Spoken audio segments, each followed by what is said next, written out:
अध्ययनशील हमारे विद्यार्थीगण सभी को नमस्ते। आज हम नवम कक्षा के अध्यापन का कार्य करेंगे। पुस्तक है आपकी क्षितिज भाग 1 कक्षा 9 पाठ्यक्रम। इसमें हम काव्यखंड से पाठ का आरंभ करेंगे और इससे पहले हम आपको बता दें कि बहुत से विद्यार्थी जो लाभान्वित नहीं हो पा रहे हैं, तो जो विद्यार्थी उनसे जुड़े हैं कृपया उन्हें संपर्क माध्यमों से सूचित कर दें कि उनकी कक्षाएं आरंभ हो चुकी हैं और उन्हें इस लॉकडाउन पीरियड में इससे लाभान्वित हों और अपना अध्ययन सक्रिय रखें। तो हम यहाँ पर कबीर की साखियाँ, कबीर भक्तिकालीन निर्गुण परंपरा के संत थे। सगुण परंपरा और निर्गुण परंपरा दो अलग अलग परंपराएं थी। तो निर्गुण परंपरा के संत वे माने जाते हैं जो निस्वार्थ भाव से, बिना किसी आकांक्षा के और किसी एक की भक्ति न करके सभी की भक्ति करें, निराकार परमेश्वर की भक्ति करें। तो ये निराकार परमेश्वर के भक्त थे।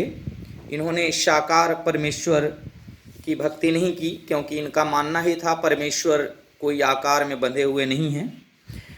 तो यहाँ पर सामाजिक आडंबरों का भी उन्होंने खंडन किया है। जो समाज में आडंबर दिख रहे हैं, यहाँ पर एक दो दोहे आएंगे जहाँ पर इन आडंबरों का खंडन है। हम आरंभ करते हैं प्रथम साखी से। जो साखियाँ हैं, कुल 7 साखियाँ हैं।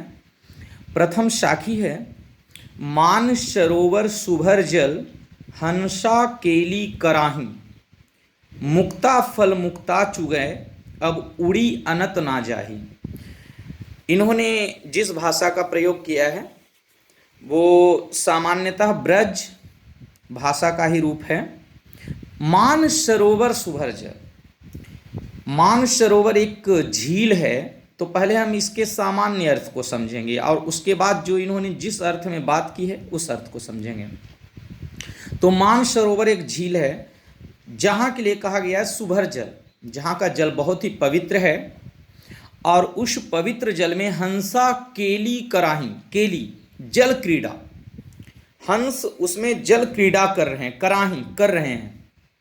मुक्ता फल मुक्ता चुगै, मुक्ता फल मतलब मोती, और दूसरा मुक्ता का अर्थ है हंस। हंस जो है मोती वहाँ पर ग्रहण कर रहे हैं, चुग रहे हैं।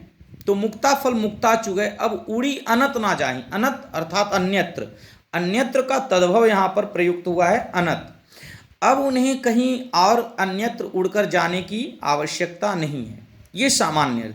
अब यहाँ पर विशेष अर्थ क्या होगा कि मन चंगा तो कठौती में गंगा वाली बात है। यदि हमारे मन मंदिर में ही, हमारे मन रूपी सरोवर में ही ईश्वर हमें मिल जाते हैं तो हमें कहीं भी भटकने की आवश्यकता नहीं। आज आप देखते हैं तमाम तीर्थाटन या जितने भी मंदिर या किसी भी धार्मिक स्थल पर जो आडंबर चल रहे हैं, उन आडंबरों का खंडन इन्होंने किया है। तो इन्होंने कहा मन में आप ईश्वर को ढूंढें, मन में ईश्वर को प्राप्त करें। इसी के क्रम में आगे भी वही चीज़ है, मुँह को कहाँ ढूंढे रे बंदे, मैं तो तेरे पास में। ये इनके शब्द हैं, पद हैं। तो प्रथम साखी में इन्होंने इसी बात की चर्चा की है कि ईश्वर हमारे हृदय में निवास करते हैं और हम उनको हृदय में ही प्राप्त करें। हमें उन्हें ढूंढने के लिए अन्यत्र कहीं उड़कर या अन्यत्र कहीं भटक कर ढूंढने की आवश्यकता नहीं है। अगले साखी में कहते हैं, प्रेमी ढूंढत मैं फिरौं, प्रेमी मिले न कोई, प्रेमी को प्रेमी मिले 26 अमृत होई। यहाँ पर वो इस प्रेम की बात करते हैं जो प्रेम सामने वाले की इच्छा के अनुरूप हो, अर्थात आप मन से यदि किसी को प्रेम कर रहे हैं तो शाश्वत प्रेम कभी समाप्त नहीं होता, वो किसी के आधार पर खत्म नहीं होता। तो कहते हैं प्रेमी ढूंढत मैं फिरऊं प्रेमी मिले ना खोए। आप प्रेमी ढूंढ रहे हैं लेकिन आपको प्रेमी मिल नहीं रहा है, इसका तात्पर्य है कि आपके मन में ही प्रेम नहीं है। तो यहां पर अगली पंक्ति में वही कहते हैं, प्रेमी को प्रेमी मिले। जो प्रेम के वास्तविक अर्थों को समझते हैं, जो प्रेम को हृदय में बसाए हुए हैं, वही प्रेमी को ढूंढ सकते हैं, प्रेमी को पहचान सकते हैं कि कौन प्रेमी है। तो प्रेमी को प्रेमी मिले सब भी समृत होई। और जब प्रेमी से प्रेमी का मिलन होता है तो सभी नकारात्मकता सकारात्मकता में बदल जाती है। यहाँ पर आप कह सकते हैं कि ईश्वर भक्ति की भी एक चर्चा कर रहे हैं। ईश्वर भक्त को जब ईश्वर मिल जाता है तो तमाम तरह की दुर्भावनाएं, तमाम तरह की जो नकारात्मक शक्तियां हैं वो स्वतः समाप्त हो जाती हैं। तो प्रेमी को प्रेमी मिले सब भी समृत होई। विचार की प्रधानता को यहाँ पर महत्व दे रहे हैं। अगली साखी में कहते हैं, तीसरे साखी में, हस्ती चढ़ियो ज्ञान को सहज दुलीचा डारी, स्वान रूप संसार हैं भूखन दे झक मारी। यहाँ पर एक बात मैं स्पष्ट कर दूं, जिसको आप ज्ञान पढ़ते हैं उसका शुद्ध उच्चारण ज्ञान है, इसलिए मैं हर जगह ज्ञान ही बोलूंगा, आप अपने अनुसार उसको सही समझें। तो हस्ती चढ़िए ज्ञान को,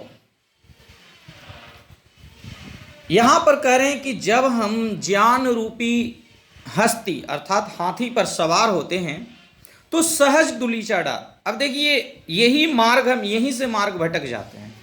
लोग विद्या का अर्थ ही ले लेते हैं एक विशेष परिप्रेक्ष्य में, जबकि वो इसके वास्तविक अर्थ को नहीं समझते। और यहां पर कबीर वही बात कह रहे हैं। आपने सुना होगा विद्या ददाति विनयम, विद्या विनम्रता। विद्या का पहला ही लक्षण है विनम्रता। अर्थात यदि आप विद्वान हैं या विद्वान बनने की इच्छा रखते हैं, आप में विद्या का आगमन हो रहा है, तो आपको अपने अंदर सर्वप्रथम क्या लानी है? विनम्रता। और यदि आप में विनम्रता है तो आप विद्या की पहली सीढ़ी पर पहुंच चुके हैं, और पहली सीढ़ी से ही आगे की सीढ़ी पर आप जाएंगे। तो यहां पर पहली सीढ़ी की ही बात कर रहे हैं कबीर। हस्ती चढ़िए ज्ञान को सहज दुलीचा डार। ज्ञान रूपी हस्ती पर, हाथी पर जब आप सवार होना चाह रहे हैं तो आप में सहजता रूपी दुलीचा, दुलीचा बिछावन, बिछौना, बिस्तर। तो बिछावन वहां पर क्या होना चाहिए? सहजता का, विनम्रता का। अर्थात ज्ञान प्राप्ति के लिए जब हम जा रहे हैं तो हमारे मन में सर्वप्रथम विनम्रता होनी चाहिए, सहजता होनी चाहिए, सम्मान होना चाहिए गुरुओं के लिए। तो सहज दुलीचा डार, सहजता रूपी दुलीचा अपने अंदर रखें। स्वान रूप संसार है भौंकन दे झकमार। लेकिन संसार को इन्होंने स्वान रूप कहा है। स्वान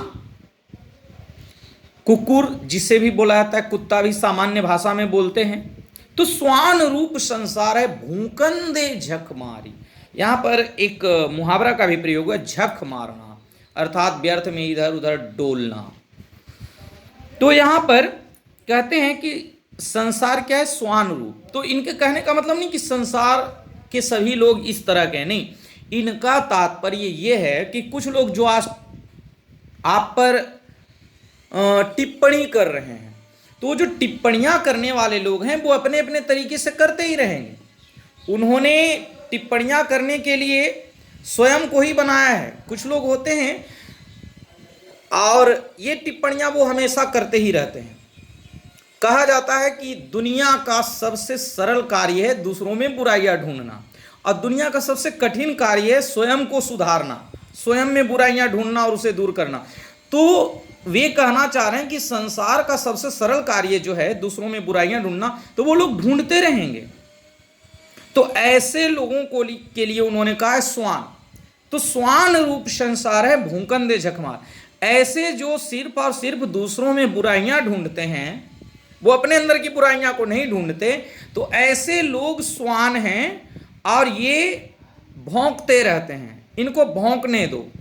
तो कबीर यहां पर यही स्पष्ट कर रहे हैं कि हमें स्वयं को सुधारना है, स्वयं को बनाना है, स्वयं को विशेष करना है और स्वयं को सुधारने में ज़्यादा समय देना है कि दूसरों के बुराइयां ढूंढने का समय ही ना मिले। और यदि सब ऐसा करने लगे तो सब जगह स्वर्ग ही स्वर्ग, सभी सुधरे हुए रहेंगे।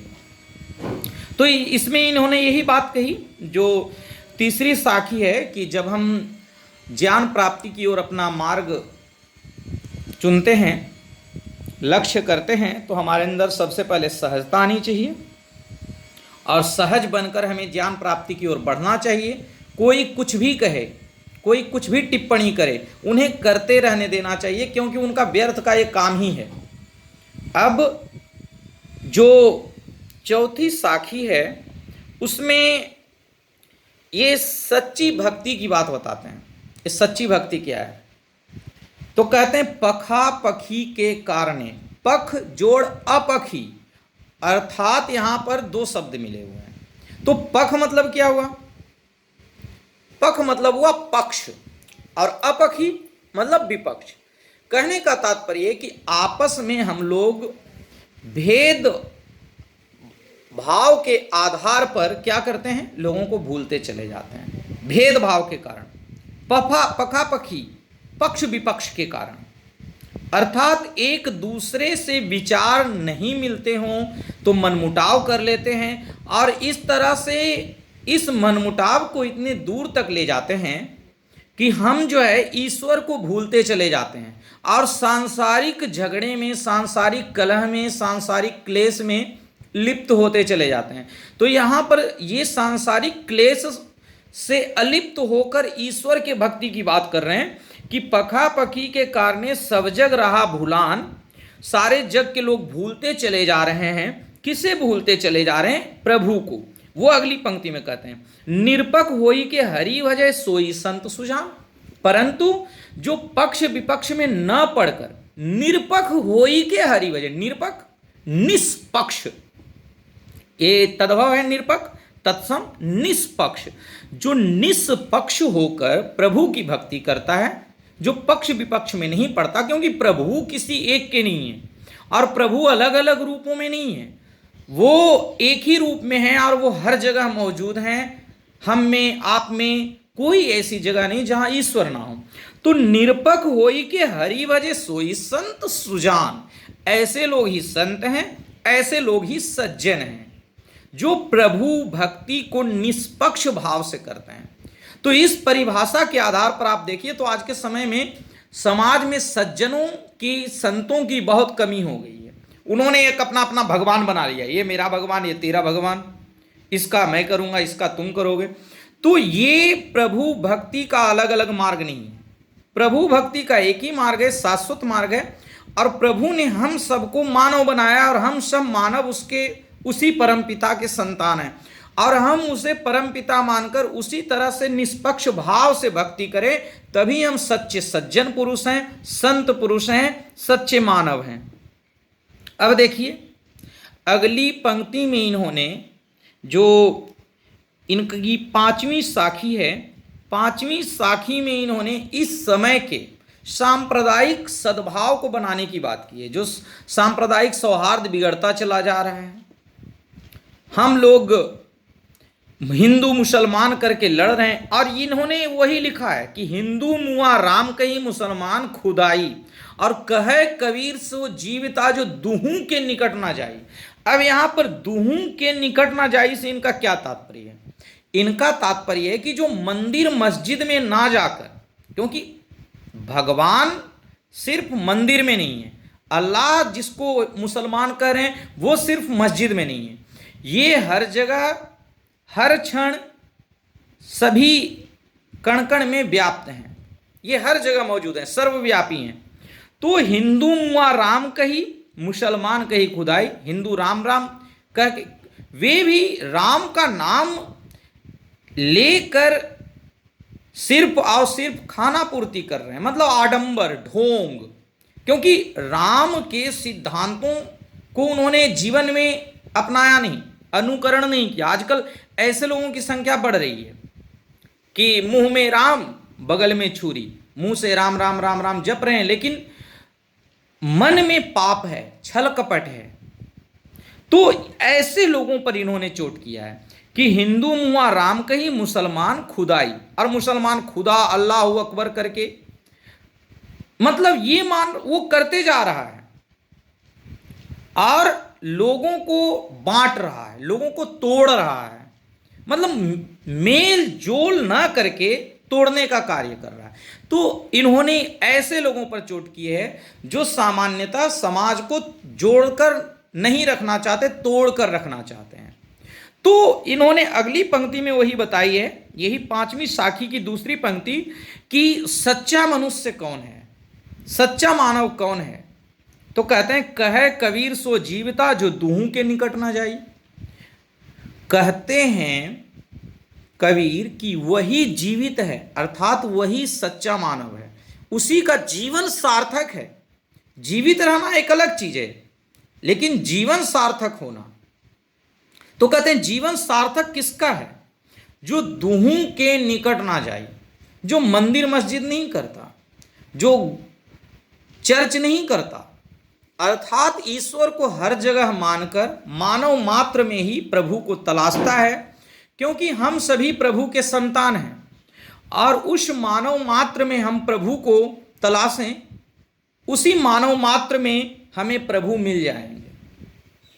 तो सच्चे मनुष्य की पहचान बताई, जो भेदभाव ना करे। अगले में क्या कहते हैं, विचारों की प्रधानता का बल है अगले में, कावा फिरी काशी भया राम ही भया रहीम, मोट चून मैदा भया बैठ कबीरा जीम। कावा फिरी काशी भया। अब देखिए, कावा मुस्लिमों का तीर्थ स्थल और काशी हिंदुओं का तीर्थ स्थल। राम हिंदुओं के भगवान और रहीम मुसलमानों के अनुसार भगवान। तो ये भगवान या जो भी हों, उनके एक सूफी संत जो भी। तो यहाँ पर बात कर रहे हैं कि कावा फिरी काशी भया, कावा ही काशी के रूप में परिवर्तित हो गया और राम ही भया रहीम, और राम ही मानो रहीम बन गए। तो ये कब होगा, विचारों की प्रधानता। तो विचारों की प्रधानता पर इन्होंने बल दिया है। यहां पर बताया है इन्होंने कि मोट चून मैदा भया बैठ कबीरा जीम। अब देखिए, कहां मैदा और कहां चूना। मैदा खाने की वस्तु है लेकिन चूना नहीं, परंतु यहां पर इन्होंने कहा मोट चून मैदा भया बैठ कबीरा जीम, अर्थात विचार जब हमारे पवित्र हैं तो इस तरह से भेद विभेद मिट जाते हैं और हम लोग आत्मसात हो जाते हैं, फिर हम में कोई भेद नहीं रहता, फिर वही काबा वही काशी हर जगह मौजूद है। तो विचारों की प्रधानता कि मोटा चूना भी एक मैदा की भांति बन जाएगा और हम उसे खा सकते हैं। तो इसका तात्पर्य ये है कि विचारों की प्रधानता, जब हम अपने मन में विचार पवित्र कर लेंगे तो हर व्यक्ति में प्रभु के दर्शन हो जाएंगे और हर व्यक्ति हमारे लिए प्रभु का एक रूप बन जाएगा। तो सभी को ऐसा होना है, ये नहीं कि सामने वाला ऐसा नहीं है और आप उसके साथ वैसा करते जा रहे हैं करते जा रहे हैं, तो नहीं, सबको ये ऐसा होना है। सभी को अपने विचार पवित्र करने चाहिए, सभी को अपने विचार बेहतर बनाने चाहिए। और अंतिम साखी, ये 7वीं साखी, ऊंचे कुल का जन्मिया जो करनी ऊंची ना हो। ये आज के परिप्रेक्ष्य में है। आपको देखते होंगे, हम चतुर्वेदी हैं, हम त्रिवेदी हैं, दुबे चौबे और ना जाने क्या क्या, हम ब्राह्मण हैं, ना ही ब्राह्मण वेद विहीना। जन्मना जायते शूद्र संस्कारो द्विज उच्यते। जन्म से लोग शूद्र पैदा होते हैं, संस्कार से वो ब्राह्मण कहलाते हैं। परंतु आजकल वही खत्म हो गया। संस्कार आप कितने भी ले लो, उससे फर्क नहीं पड़ता, आप जन्म से क्या है वही मान लिया जाता है। तो यहां पर कबीर ने इसी बात पर चोट की कि ऊंचे कुल का जन्मिया जो करनी ऊंची ना होए। तो उनकी तुलना किससे की, सुवर्ण कलश सुरा भरा साधु निंदा सोए। कहते कि ऊंचे कुल में आप जन्म ले लिए, लेकिन यदि आपकी करनी ऊंची नहीं है ना, तो आपका उस ऊंचे कुल में जन्म लेने का कोई महत्व नहीं। आपकी करनी ऊंची होनी चाहिए। यदि आपकी करनी ऊंची है तो आप किसी भी कुल में जन्म लें। अब देखिए, श्री राम ने केवट को अपना मित्र बनाया उसके कर्मों के कारण, कहीं भेदभाव नहीं था। और यही लोग, यही पिछले में बताया कि राम राम राम राम खाली कर रहे हैं, मैंने वही कहा कि राम राम कर रहे हैं लेकिन राम के सिद्धांतों से अपरिचित हैं। यदि हम सच्चे अर्थों में अपने सभी महापुरुषों को जाने तो सबने भेदभाव रहित समाज की शिक्षा दी, सभी ने प्रेम की शिक्षा दी, सबसे मानव मात्र से प्रेम की शिक्षा दी कि ऊंचे कुल में आप जन्म लिए परंतु आपकी करनी यदि श्रेष्ठ नहीं है, आपके कर्म अच्छे नहीं हैं, तो आप कैसे हैं? सुवर्ण कलश सुरावरा। सुवर्ण कलश मतलब सोने का कलश, और किससे भरा हुआ है? सुरा, मदिरा से भरा हुआ है। और सोने के कलश में आप मदिरा रख देते हैं, उसकी भी साधु निंदा करते हैं। साधु निंदा सोई, सोई मतलब साधु उसकी भी निंदा करते हैं। यदि सोने के कलश में भी सूरा भरा हुआ है तो उस सूरा को साधु नहीं कहते हैं कि ये पवित्र है। आप देख रहे होंगे कि मद्यपान किस तरह से विकृतियां उत्पन्न करता है मानव में, और मानव को वो दानव बना देता है। तो हमें सुरापान से भी बचना चाहिए, और सुरापान से ही नहीं बचना है, हमें भेदभाव से बचना है, मानव मात्र से प्रेम करना है। तो इसमें उन्होंने वही बात कही कि ऊंचे कुल में जन्म लेने मात्र से हम ऊंचे नहीं बन जाएंगे, हमारे संस्कार ऊंचे होने चाहिए, हमारे कर्म ऊंचे होने चाहिए। यदि हमारे संस्कार और कर्म ऊंचे हैं तो साधु जो है इसकी प्रशंसा करेंगे, परंतु यदि हमारे संस्कार और कर्म, तो ये जो है एक तरह से कहा जाए कि कबीर की ये जो बातें हैं, कबीर ने बाह्य आडंबरों का बहुत खंडन किया है समाज में जहाँ भी व्याप्त था। और ये साखी खत्म हो गई, अब इनके शब्द हैं, शब्द को पद भी यहाँ पर लिखा गया है। और इसमें उन्होंने बात की है, मुँह को कहाँ ढूंढे रे बंदे मैं तो तेरे पास में। ये आसानी से आप समझ सकते हैं, इसमें ज़्यादा कठिन नहीं है। ना मैं देवल ना मैं मस्जिद ना कावे कैलाश में, ना तो कोनो क्रियाक्रम में ना ही योग बैराग में, खोजी होय तो तुरते मिली हों पल भर की तलाश में, कहे कबीर सुनो भाई साधु सब श्वासों की श्वास में। यहाँ पर कबीर कहते हैं कि प्रभु को ढूंढने के लिए हमें कहीं जाने की आवश्यकता नहीं है, वो हर जगह हर व्यक्ति में मौजूद हैं, हमारे पास में हैं। बल्कि यहाँ पर देखिएगा, नाम है देवल नाम है मस्जिद, वो वहाँ भी हैं मंदिर मस्जिद में, लेकिन करें कि वहाँ पर हम नहीं हैं। क्यों? क्योंकि मनुष्य सिर्फ वहीं ढूंढने जा रहा है, तो सिर्फ वहीं ढूंढने जा रहा है और लोगों से इसके आधार पर भेदभाव कर रहा है कि यहाँ तुम नहीं आ सकते, यहाँ तुम नहीं आ सकते, तुम्हारे लिए नहीं है, तुम्हारे लिए नहीं। तो नाम है देवल नाम है मस्जिद, जहाँ भेदभाव हो रहा है वहाँ मैं नहीं हूँ। ना कावे कैलाश में, मैं किसी विशेष स्थान पर केवल नहीं हूँ, अर्थात मैं हर जगह मौजूद हूँ, हर क्षण मौजूद हूँ। और ना तो कौनो क्रियाक्रम में, मैं विशेष क्रियाक्रम में नहीं हूँ तो हर चीज में हूँ, ना ही योग वैराग में। और मैं केवल योग और वैराग्य में नहीं हूँ। योग वैराग्य कहने का तात्पर्य ये है कि घर को छोड़ छाड़ के चल पड़ना केवल इसीलिए कि हम योगी बन गए तो नहीं, मानव मात्र की सेवा सबसे बड़ा योग है, संसार की सेवा सबसे बड़ा योग है। क्योंकि प्रभु की भक्ति का मार्ग ही मानव की सेवा किससे होकर गुजरता है। तो यहाँ पर वही कहते हैं कि न ही कोनो क्रियाक्रम में न ही योग वैराग्य, एक तथाकथित योग वैराग्य की चर्चा है, जो बैरागी बने घूम रहे हैं। खोजी होए तो तुरतों मिली हो पल भर की तलाश में। और यदि आप हमें खोज रहे हैं तो हम पल भर की तलाश में आपको मिल सकते हैं। कैसे? कहें कबीर सुनो भाई साधु सब श्वासों की श्वास में। कि कबीर यहाँ पर कह रहे हैं कि हे सज्जनों सुनो, मैं प्रभु के लिए कह रहे हैं कि मैं हर श्वासों की श्वास में मौजूद, मतलब अर्थात प्रभु हर श्वास में मौजूद है। हम जीवित हैं तो प्रभु की कृपा से। प्रभु नहीं चाहेंगे, अब देखिए प्रकृति के साथ लोगों ने छेड़छाड़ किया और प्रकृति ने उनको एक इतनी जो है, ये भी मानव निर्मित आपदा ही है। आप किसी के साथ कोई छेड़छाड़ करते हैं, प्रेम न करके छेड़छाड़ करेंगे तो उसका दुष्प्रभाव होगा। इसलिए प्रेम कीजिए, प्रकृति से भी मानव से भी सबसे प्रेम करना सीखिए। न कि आप उसका विनाश करें। तो यहाँ पर कहते हैं कि हर श्वास में वो मौजूद हैं, हर जगह मौजूद हैं, हर क्षण मौजूद हैं, और वो किसी एक जगह पर नहीं है। ये एक शब्द और है, इसको अगले दिन पढ़ाएंगे, समय काफ़ी हो गया इसमें। साखियों के यहाँ पर आप प्रश्न उत्तर कर लेंगे, और यदि इसमें कोई समस्या होगी तो आप हमसे कमेंट में भी पूछ सकते हैं। जैसे यहाँ पर है, मानसरोवर से कवि का क्या आशय है, मैंने आरंभ में ही बताया। कवि ने सच्चे प्रेमी की कसौटी क्या बताई, ये भी एक दोहे में आया। कवि तीसरे दोहे में किस प्रकार के ज्ञान को महत्व दिया था, सहजता रूपी ज्ञान। सच्चा संत कौन कहलाता है, यही सब। अंतिम दो दोहों के माध्यम से कबीर ने किस तरह की संकीर्णताओं की ओर संकेत किया। जो अंत में दो दोहे मैंने बताए थे कि काबा फिरी काशी भया रामई भया रहीम, मोट चुन मैदा भया बैठ कबीर राजीम, और एक ऊंचे कुल का जन्मिया करनी ऊंची ना हो, सुवर्ण कलश सुला भरा साधु निंदा सोई, ये उसी से हैं। और किसी भी व्यक्ति की पहचान उसके कुल से होती है या उसके कर्मों से। तर्क सहित उत्तर दीजिए। तर्क सहित का मतलब होता है आप इसमें अपने विचार भी जोड़िए कि ऐसा क्यों। जैसे आप कहते हैं कि कर्मों से मनुष्य की पहचान होती है, तो आप उदाहरण दीजिए कि ऐसा कैसे हो सकता है। तो जैसे कोई विशेष कर्म किया जिससे मानव का कल्याण हो रहा है, समाज का कल्याण हो रहा है, तो वो मनुष्य प्रसिद्ध हो जाता है, वो लोकप्रिय हो जाता है। फिर वहाँ पर उसका कोई कुल नहीं पूछता। आज तक किसी ने जाना कि APJ अब्दुल कलाम किस कुल से थे, या महान जितने भी लोग हुए, महापुरुष हुए, किसी ने उनके कुल को नहीं पूछा।